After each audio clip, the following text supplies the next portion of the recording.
نحمده ونصلي ونسلم على رسوله الكريم قال الله تبارك وتعالى في القرآن المجيد والفرقان الحميد أما بعد فأعوذ بالله من الشيطان الرجيم بسم الله الرحمن الرحيم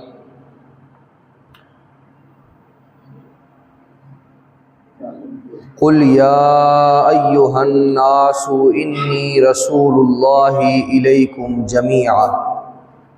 آمنت بالله صدق الله مولانا العظيم وصدق رسوله النبي الكريم الأمين ونحن على ذلك لمن الشاهدين والشاكرين والحمد لله رب العالمين ان الله وملائكته يصلون على النبي يا ايها الذين آمنوا صلوا عليه وسلموا تسليما بآواز بلند الصلاۃ والسلام علیک یا سیدی یا رسول اللہ وعلی آلک واصحابک یا سیدی یا حبیب اللہ الصلاۃ والسلام علیک یا سیدی یا نبی اللہ وعلی آلک واصحابک یا سیدی یا رحمۃ للعالمین مولاي صلی وسلم دائما ابدا علی حبیبک خیر الخلق كلهم والحبیب الذی ترجى شفاعته لكل هول من الأهوال مقتحم یا صاحب الجمال و یا سید البشر من وجهك المنیر لقد نور القمر لا يمكن الثناء كما كان حقه بعد از خدا بزرگ توئی قصہ مختصر راستے صاف بتاتے ہیں کہ آپ آتے ہیں لوگ محفل کو سجاتے ہیں کہ آپ آتے ہیں راستے صاف بتاتے ہیں کہ آپ آتے ہیں لوگ محفل کو سجاتے ہیں کہ آپ آتے ہیں اہل دل گیت یہ گاتے ہیں کہ آپ آتے ہیں آنکھ رہ رہ کے اٹھاتے ہیں کہ آپ آتے ہیں کہکشاں راہ گزر چاند ستارے ذرے سب چمک کر یہ دکھاتے ہیں کہ آپ آتے ہیں اور ان کی آمد کے پیامی ہے صبا کے جھونکے پھول شاخوں کو ہلاتے ہیں کہ آپ آتے ہیں اور چاند تاروں میں نصیر آج بڑی ہلچل ہے چاند تاروں میں نصیر آج بڑی ہلچل ہے یہی آثار بتاتے ہیں کہ آپ آتے ہیں اللہ رب العزت کی حمد و ثنا حضور سرکار دو عالم شفیع معظم نور مجسم ختمی المرتبت صلی اللہ علیہ وآلہ وسلم کی بارگاہ ناز کے اندر ہدیہ درود و سلام کا نذرانہ پیش کرنے کے بعد دعا ہے کہ اللہ رب العزت میری اور آپ سب کی حاضری کو اپنی بارگاہ کے اندر شرف قبولیت عطا فرمائے۔ حاضرین محترم، جیسا کہ آپ کو معلوم ہے کہ یہ ماہ ربیع النور حضور علیہ الصلوۃ والتسلیم کی ولادت کا مہینہ ہے، تو آج کا عنوان حضور علیہ الصلوۃ والتسلیم کی ولادت کے حوالہ سے ہے۔ اللہ رب العزت میری زبان پر کلمۃ الحق جاری فرمائے۔ حاضرین محترم، کائنات کے آقا صلی اللہ علیہ وآلہ وسلم کی ولادت سے قبل جو دور تھا اس کو زمانہ جاہلیت کہا جاتا ہے۔ آپ نے خطیب حضرات سے یا کتابوں کے اندر یہ لفظ پڑھ رکھا ہوگا کہ زمانہ جاہلیت حضور علیہ الصلوۃ والتسلیم کی ولادت سے قبل جو زمانہ ہے اس کو زمانہ جاہلیت کہا جاتا ہے۔ اور یہ زمانہ جاہلیت کیوں کہا جاتا ہے؟ چونکہ اس زمانہ کے اندر، اس عہد کے اندر ہر طرف اندھیری رات تھی، کفر و شرک کی تاریکی تھی، اور جو چند مذہب باقی رہ گئے تھے وہ بھی اللہ رب العزت کو ماننے سے انکاری تھے۔ جیسے یہودی مذہب یہ صرف ایک خاندان کا مذہب کہلاتا اور دوسرے لوگوں کو اپنے مذہب کے اندر داخل ہونے کی اجازت نہیں دیتے، تو یہودی لوگ یہ بھی بت پرستی کا شکار ہو گئے۔ عیسائی، انہوں نے عیسائیت کے نام پر تثلیث کا عقیدہ شروع کیا، جس کے ساتھ ان کے مذہب کے اندر بھی انہوں نے اپنے پیروکاروں کو، اپنے قربت کے اندر بیٹھنے والوں کو، انہوں نے بھی عیسائیت کے راستے پر لگا کر انہوں نے بت پرستی کا نشانہ بنا دیا۔ گویا عیسائی لوگ بھی بت پرستی کا شکار ہو گئے تھے۔ اسی طرح ایران کے اندر جو وہاں پر جو مجوسی پائے جاتے تھے وہ عناصر اربع کی عبادت کرتے تھے، جس کے اندر جو آگ ہے اس کی عبادت زیادہ کی جاتی تھی۔ بڑے بڑے آتش کدے تعمیر کیے جاتے، آتش کدے جلائے جاتے، اور ان کے اندر وہ لوگ آگ کی عبادت کرتے۔ بدھ مذہب جو ہندوستان اور وسط ایشیا کے اندر پایا جاتا تھا، یہ بدھ مذہب کے ماننے والے بھی بت پرستی کا شکار ہو گئے تھے۔ یہ جو ہندو تھے انہوں نے اتنے اپنے معبود بنا لیے، اتنے بت بنا لیے، تاریخ کے اندر آتا ہے کہ ایک وقت کے اندر 6 صدی عیسوی کے اندر ان بتوں کے جو مجسمے ان ہندوؤں کے پاس موجود تھے ان کی تعداد 33 کروڑ تک پہنچ گئی تھی۔ یعنی 33 کروڑ انہوں نے جھوٹے معبود، جھوٹے خدا، بت بنا کر ان کو پوجا کرتے تھے، اور اپنے اپنے قبیلے کا الگ الگ بت تھا۔ اور جو مکہ شریف ہے، جو حضرت ابراہیم علیہ السلام، حضرت اسماعیل علیہ السلام کا مسکن ہے، اور جن کو حضرت ابراہیم، حضرت اسماعیل علیہ السلام نے تعمیر کیا، وہاں پر بھی 360 بتوں کو نصب کیا گیا تھا۔ اور جو قریشی تھے اور دیگر جو لوگ تھے وہ بھی کافر تھے، مشرک تھے، بت پرست تھے۔ گویا ہر سمت ایک اندھیری رات تھی، ایک تاریکی تھی، اور ظلمت تھی، کفر اور شرک کی تاریکی تھی۔ ہر طرف لوگ ایک دوسرے کے ساتھ جنگیں کرتے، شباب کے یہ رسیہ تھے، عرب لوگ شباب کے رسیہ تھے، جوئے کے رسیہ تھے،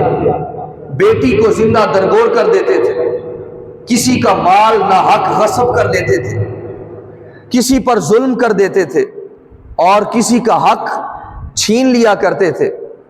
اس انداز سے یہ عرب لوگ جو تھے انہوں نے اپنے آپ کو گناہوں کی دلدل کے اندر اپنے آپ کو پھنسا لیا تھا۔ ہر طرف ظلمت ہی ظلمت تھی، اندھیری ہی اندھیری تھی، اندھیری رات ہر طرف موجزن تھی۔ حاضر محترم، تو اس دور کے اندر لوگ حیران تھے، پریشان تھے کہ ہماری جو سمت ہے اس کو درست کرنے والا کون آئے گا۔ ہر طرف اندھیرا ہی اندھیرا چھایا ہوا تھا، مگر اس دور کے اندر ایک ایسا واقعہ رونما ہوا جس سے لوگوں کی توجہات قریش کی جانب ہو گئی۔ حاضرین محترم، نجاشی بادشاہ، اس کا ایک گورنر تھا صنعاء کے اندر جس کا نام ابرہہ تھا۔ اس ابرہہ نے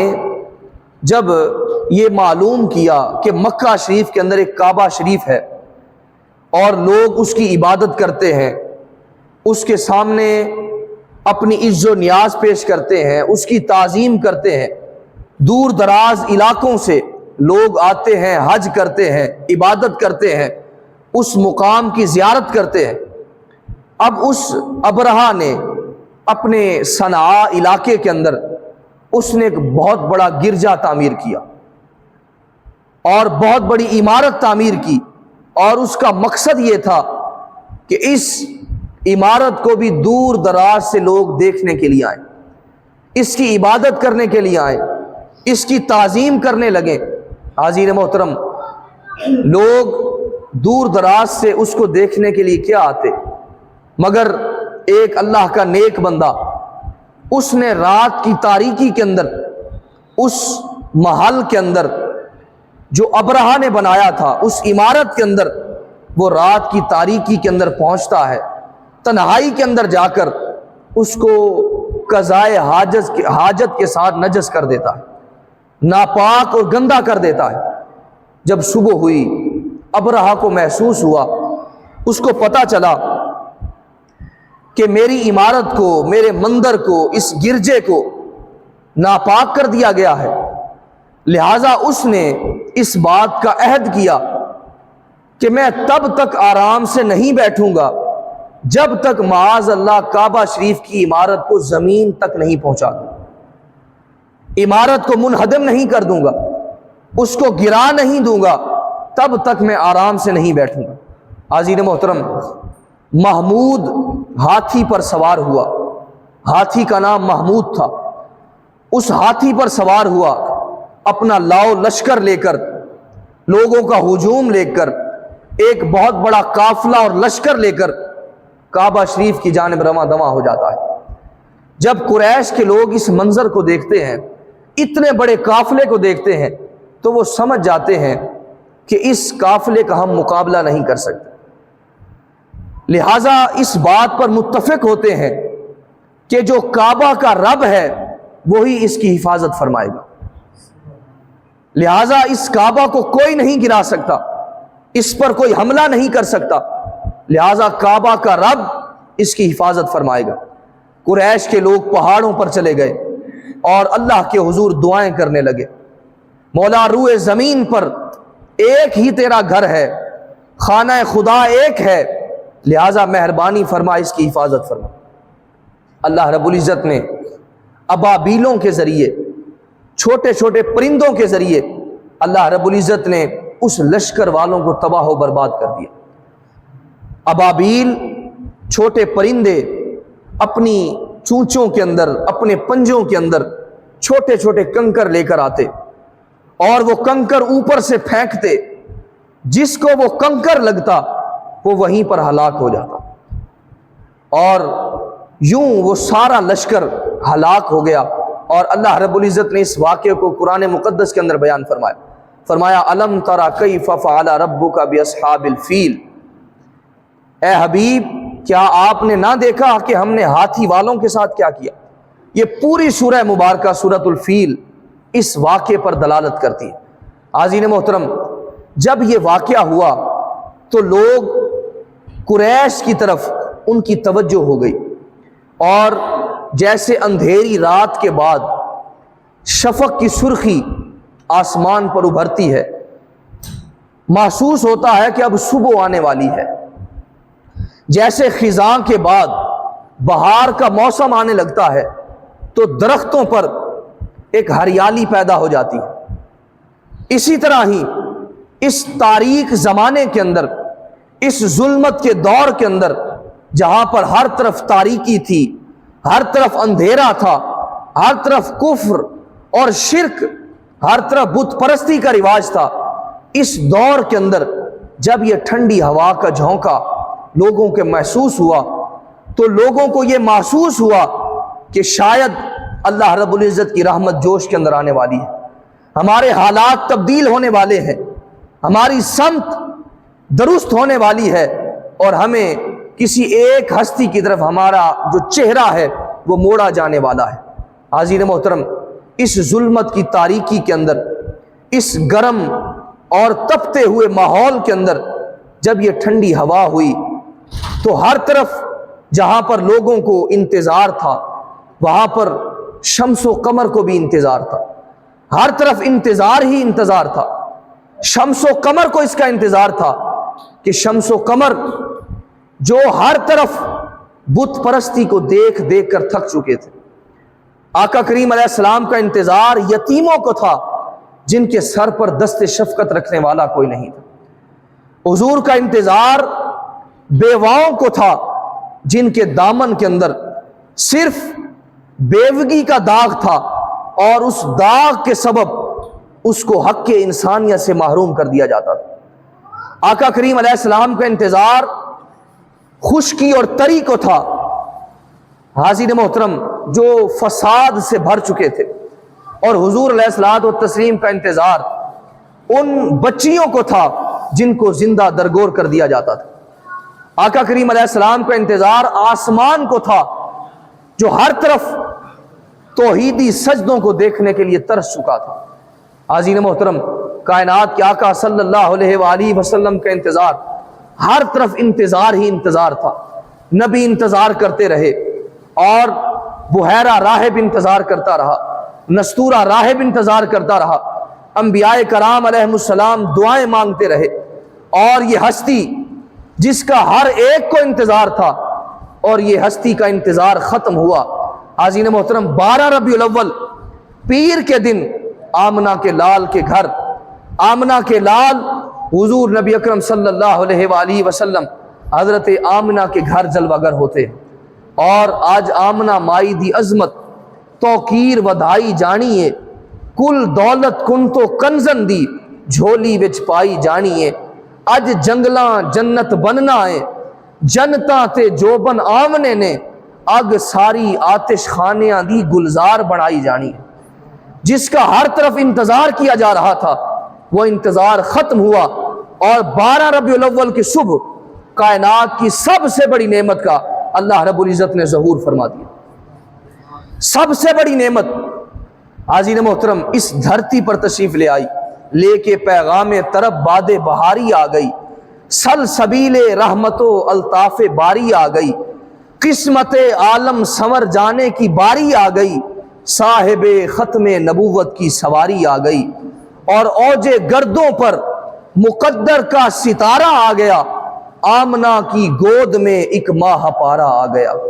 آمنہ کی گود میں ایک ماہ پارا آ گیا. حاضرین محترم، اللہ رب العزت فرماتا ہے یا ایھا الناس قد جاءکم برہان من ربکم وانزلنا الیکم نورا مبینا. اللہ رب العزت اس آیہ مقدسہ کے اندر اپنے حبیب صلی اللہ علیہ وآلہ وسلم کو نور کے ساتھ تعبیر فرما رہا ہے. وہ نور تشریف لے آیا جس نور کے صدقہ سے ہمیں ہدایت کا نور نصیب ہوا. وہ نور تشریف لے آیا جس نور کے سبب ہمیں قرآن مقدس کا نور ملا، جس نور کے سبب ہمیں ایمان کا نور ملا، جس نور کے سبب ہمیں علم کا نور ملا. وہ نور تشریف لے آیا جس نور کے سبب ہمیں عدل کا نور ملا، ہمیں انصاف کا نور ملا اور ہمیں سچائی کا نور ملا. وہ نور تشریف لے آیا جس کے سبب دین ملا ان کے دم سے، قرآن ملا ان کے دم سے، ذکر خدا کرنے والوں رحمان ملا ان کے دم سے. ایک وہی تو خود پر لاؤ پھر کہنا ہم جیسے ہیں، ارے تم جبریل کو پاس بلاؤ پھر کہنا ہم جیسے. تو کائنات کے آقا صلی اللہ علیہ وآلہ وسلم اس دکھی انسانیت کے ہاں ایک نجات دہندہ بن کر آقا کریم علیہ السلام تشریف لے آئے. اس دکھی انسانیت کے پاس جہاں پر ہر طرف تپتا ہوا ماحول تھا، گرم ماحول تھا، اور اس سرد ماحول کے اندر، گرم ماحول کے اندر آقا کریم علیہ السلام ٹھنڈی ہوا کا جھونکا بن کر تشریف لائے. حضور ٹھنڈی ہوا بن کر تشریف لائے. حاضرین محترم، کائنات کے آقا صلی اللہ علیہ وآلہ وسلم فرماتے ہیں، یہ روایت مسند احمد کے اندر موجود ہے، حضور علیہ الصلوۃ والتسلیم نے ارشاد فرمایا کہ جب میری ولادت ہوئی تو میری والدہ حضرت آمنہ نے خواب کے اندر دیکھا کہ میری ماں کے بدن سے ایک نور کا حصہ برآمد ہوا ہے، ایک نور نکلا ہے جس سے شام کے سارے محلات روشن ہو گئے، ہر طرف نور ہی نور پیدا ہو گیا. اور اس کی تعبیر یہ ہے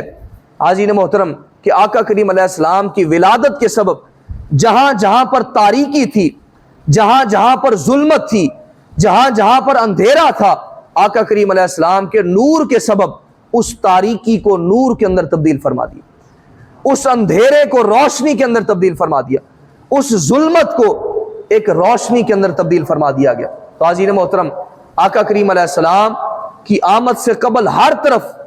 انسانیت، ایک دکھی انسانیت، لاچار انسانیت، جس کے انسانیت کی قسمت پر کوئی احساس کرنے والا بھی موجود نہ تھا، اس زمین پر اس انسانیت کے قافلہ کو کوئی نوا دینے والا بھی نہ تھا۔ تو پھر وہ ہستی تشریف لائی جو جو وجہ عظمت بشر تھا، وہ ہستی تشریف لائی جس کے سبب انسانیت کو معراج نصیب ہوئی، وہ ہستی تشریف لائے جس کے سبب انسانیت کو اللہ رب العزت کا قرب نصیب ہوا، وہ ہستی تشریف لائی جس کے سبب ہمیں قرآن و سنت کا نور نصیب ہوا، ہمیں ایمان کا اجالا نصیب ہوا، ہمیں اللہ کی محبت نصیب ہوئی حاضرین محترم، اور ہمیں جنت کی راہوں کا مسافر بنا دیا گیا۔ حاضرین محترم، اللہ رب العزت قرآن مقدس کے اندر ارشاد فرماتا ہے وَمَا أَرْسَلْنَاكَ إِلَّا رَحْمَةً لِّلْعَالَمِينَ، اے حبیب صلی اللہ علیہ وآلہ وسلم، ہم نے آپ کو تمام جہانوں کے لیے رحمت للعالمین بنا کر بھیجا، تمام جہانوں کے لیے رحمت بنا کر بھیجا۔ اور کوئی نبی آیا کسی ایک علاقہ کے لیے، کوئی نبی آیا مدین کی طرف، کوئی نبی آیا قوم عاد کی طرف، کوئی نبی آیا قوم سمود کی طرف، کوئی نبی مصر کے لیے تھا، کوئی شام کے لیے تھا، کوئی عراق کے لیے تھا۔ ہر نبی کا علاقہ خاص تھا، ان کا قبیلہ خاص تھا، ان کے علاقے محدود تھے، مگر جب آقا کریم علیہ السلام تشریف لائے تو اللہ رب العزت نے فرمایا اے حبیب اعلان کر دیجئے قل یا ایھا الناس انی رسول اللہ الیکم جمیعا، اے حبیب آپ ان سے فرما دیجئے انی رسول اللہ الیکم جمیعا، کہ میں تم سب کی طرف اللہ کا رسول بن کر تشریف لایا۔ ہر طرف آقا کریم علیہ السلام صرف انسانوں کے نبی نہیں ہیں، حضور جنوں کے بھی نبی ہیں، حضور فرشتوں کے بھی نبی ہیں، حضور بحر و بر کے نبی ہیں، چرند پرند، حیوانات، نباتات، جمادات، آقا کریم علیہ السلام اللہ رب العزت کی ہر ایک مخلوق کے نبی ہیں۔ اللہ رب العزت فرماتا ہے الحمدللہ رب العالمین، تمام تعریفیں اللہ کے لیے ہیں جو تمام جہانوں کا پالنے والا ہے۔ اور آقا کریم علیہ السلام کے لیے فرمایا وما ارسلناک الا رحمۃ للعالمین، اے حبیب ہم نے آپ کو تمام جہانوں کے لیے رحمت بنا کر بھیجا۔ تو جہاں جہاں پر اللہ کی ربوبیت کا چرچا ہوگا، جہاں جہاں پر رب العالمین کی ربوبیت کا ذکر ہوگا، وہاں وہاں پر رحمت للعالمین کی رحمت کا چرچا ہوگا، وہاں وہاں پر آقا کریم علیہ السلام کی رحمت کا تذکرہ ہوگا، حضور کی رحمت کا چرچا ہوگا۔ حاضرین محترم، جب آقا کریم علیہ السلام کی ولادت ہوئی، ولادت کے 7 دن بعد حضرت عبد المطلب، آقا کریم علیہ السلام کے دادا حضرت عبد المطلب رضی اللہ تعالیٰ عنہ، آپ کے پاس جب لوگ آئے، آپ نے 7 دن بعد لوگوں کی دعوت کا اہتمام کیا، اور دعوت کا اہتمام کیا۔ بڑے بڑے رؤساء آئے، قریش مکہ آئے، سرداران عرب آئے، اور حضرت ابو طالب نے آقا کریم علیہ السلام کی ولادت کی خوشی کے اندر ان کے لیے طعام کا اہتمام کیا، کھانے کا اہتمام کیا۔ تاریخ ابن عساکر کے اندر امام عساکر رحمۃ اللہ علیہ نے اس روایت کو درج کیا، فرماتے ہیں کہ جب سارے لوگ آ گئے تو لوگوں نے آقا کریم علیہ السلام کے دادا حضرت عبد المطلب سے پوچھا، کہا بتاؤ تو صحیح کہ آپ نے اس پوتے کا نام کیا رکھا ہے؟ حضرت عبد المطلب نے کہا کہ میں نے اپنے پوتے کا نام محمد رکھا ہے صلی اللہ علیہ وسلم، کہا میں نے محمد نام رکھا ہے۔ اب عربوں کے ہاں ایک رسم تھی، ایک رواج تھا کہ اپنے بچوں کا نام اپنے آباء و اجداد کے نام پر رکھا کرتے تھے، اپنے آباء و اجداد کے نام پر اپنے بچوں کے نام رکھتے تھے۔ تو قریشیوں نے پوچھا، مکہ کے لوگوں نے پوچھا، کہا ابو عبد المطلب ذرا یہ بتاؤ کہ آپ نے اپنے پوتے کا نام اپنے آباء و اجداد کے نام پر کیوں نہیں رکھا؟ آپ نے ایک الگ نام رکھا ہے اور محمد نام کسی کا نہیں رکھا گیا۔ تو حضرت عبد المطلب آپ نے جو جواب عطا فرمایا اس سے روح ایمان تازگی لیتی۔ حضرت عبد المطلب فرمانے لگے کہ میں نے اپنے پوتے کا نام محمد اس لیے رکھا ہے تاکہ آسمانوں پر جب اللہ رب العزت اس میرے پوتے کا نام لے تو اللہ رب العزت بھی آسمانی دنیا کے اندر اس کی تعریف فرمائے، آسمانی دنیا کے اندر بھی میرے محبوب کا چرچا ہو، میرے محبوب کا تذکرہ ہو، اور فرشتے بھی میرے محبوب کا نام لے کر اس کی تعریف کریں، اور جب زمین پر مخلوق اس کا نام لے تو پھر بھی آقا کریم علیہ السلام کا چرچا ہو۔ حضرت محترم محمد کا معنی ہے جس کی سب سے زیادہ تعریف کی جائے، تو کہا جب آسمان پر بھی نام لیا جائے تو آقا کریم علیہ السلام کی تعریف بیان ہو، اور جب زمین پر مخلوق آقا کریم علیہ السلام کا نام بیان کرے تو مخلوق بھی آقا کریم علیہ السلام کی تعریف بیان کرے۔ حضرت محترم کفار مکہ آقا کریم علیہ السلام سے بغض و عداوت رکھتے، سخت دشمنی رکھتے، اور آقا کریم علیہ السلام کو اپنی مجلسوں کے اندر معاذ اللہ مذمم کہہ کے پکارتے۔ مذمم کہتے ہیں کہ جس کی مذمت بیان کی جائے، جس کی برائی بیان کی جائے۔ ایک صحابی آقا کریم علیہ السلام کی بارگاہ کے اندر دوڑتے ہوئے آئے، عرض کہ اللہ کے حبیب صلی اللہ علیہ وآلہ وسلم، کفار مشرکین آپ کو محمد کہنے کی بجائے آپ کو مذمم کہتے ہیں، آپ کی برائی بیان کرتے ہیں۔ آقا کریم علیہ السلام نے جو جواب عطا فرمایا، حضور نے فرمایا کہ مذمم کسی اور کو کہتے ہوں گے، مجھے میرے رب نے محمد بنایا ہے۔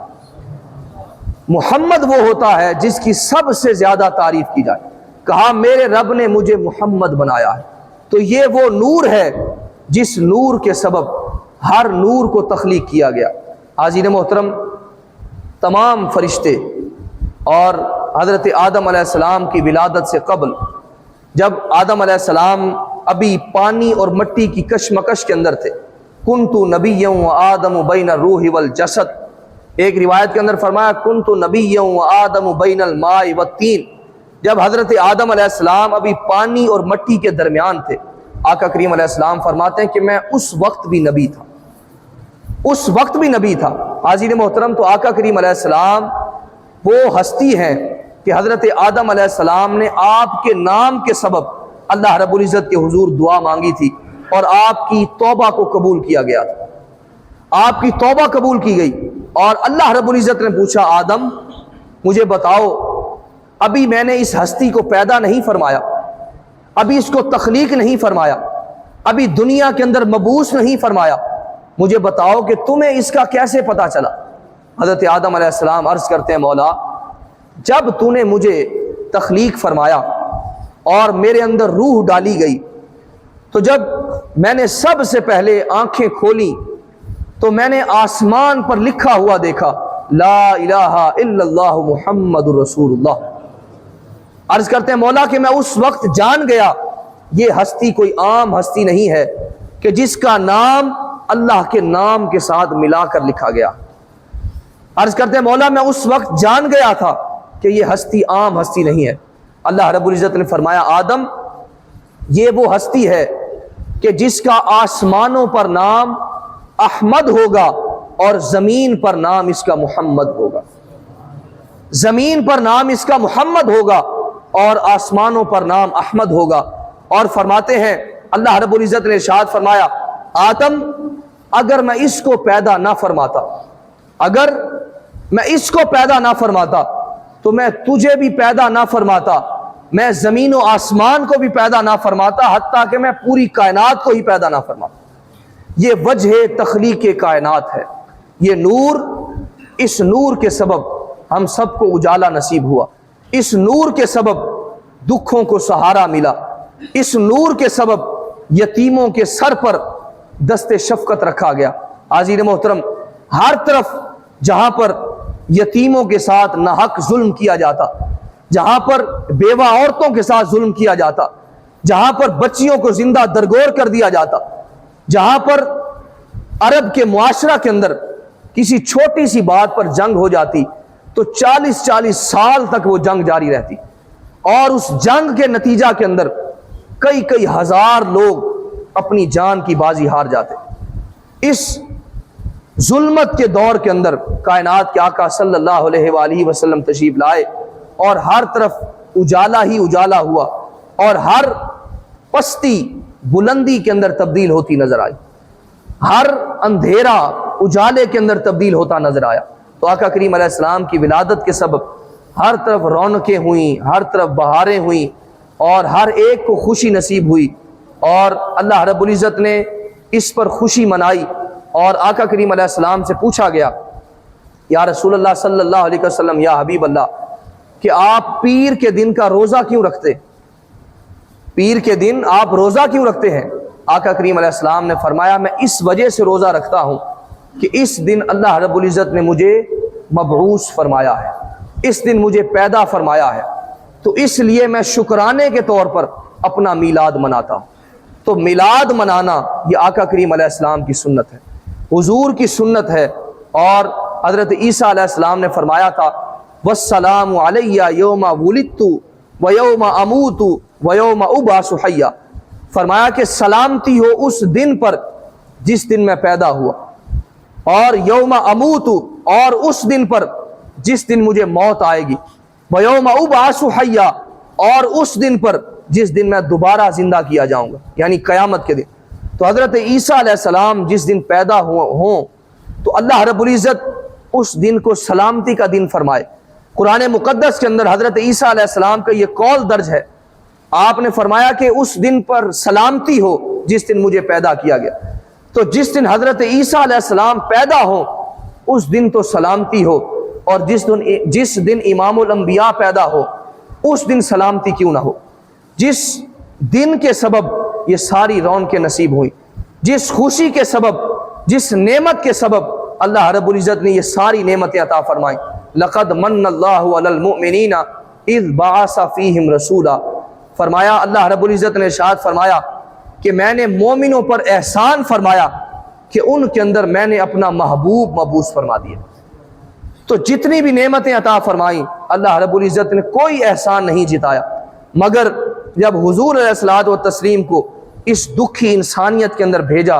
تو فرمایا میں نے مومنین پر احسان فرمایا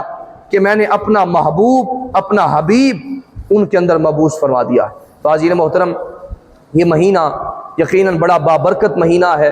بڑی عزتوں عظمتوں والا مہینہ ہے۔ اس مہینے کے اندر کائنات کے آقا صلی اللہ علیہ وآلہ وسلم کے ذکر کی محفلوں کا انعقاد کریں، اپنے گھروں کے اندر، اپنے گلی محلوں کے اندر، اور اس کو کمکموں سے اپنے گھروں کو سجائیں، لائٹوں سے سجائیں، تاکہ لوگوں کو پتہ چلے کہ یہ عام دن نہیں ہے بلکہ حضور علیہ الصلوۃ والتسلیم کی ولادت کا دن ہے۔ نثار تیری چہل پہل پر ہزاروں عیدیں ربیع الاول، سوائے ابلیس کے جہاں میں سبھی تو خوشیاں منا رہے۔ وآخر دعوانا الحمدللہ رب العالمین۔ جنہوں نے سنتے ادا کرنی ہے وہ سنتے ادا کریں۔